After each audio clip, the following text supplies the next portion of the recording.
Bakit mas mahal na ang bahay sa Cavite next year? Simple lang, infrastructure drives value. Kung naghihintay ka ng perfect time para bumili, maunahan ka na ng pagtaas ng presyo. Let's talk about appreciation value.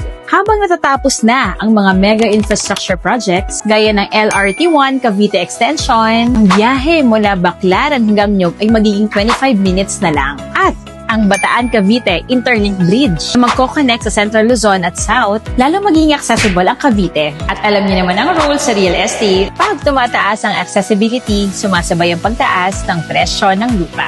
The reality, sa bawat kilometrong kalsada na natatapos, gaya ng Cavitex, Calax at Sangli Airport, automatic tataas ang demand at appreciation ng mga properties. Ang presyo na nakikita mo sa mga rent-to-own projects ngayon, hindi na yan babalik. Sa real estate, time is money.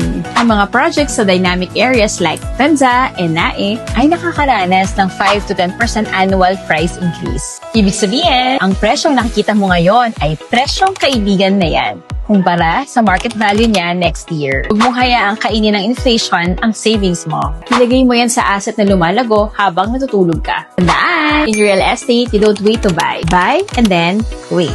Huwag mo hayaang presyong 2027 na ang abutan mo pag kumuha ka na ng bahay. Kaya kung gusto mo na magkaroon ng sariling bahay na magiging good investment para sa'yo at good price pa, message na our Rent-to-Own Philippines page account at i-houser ka ng aming trusted sales team this Wednesday, Saturday, and Sunday. And this is Broker Mel, your trusted real estate license broker, at tutulungan kita magkaroon ng sariling bahay from reservation hanggang makalipat ka. Kita-kits!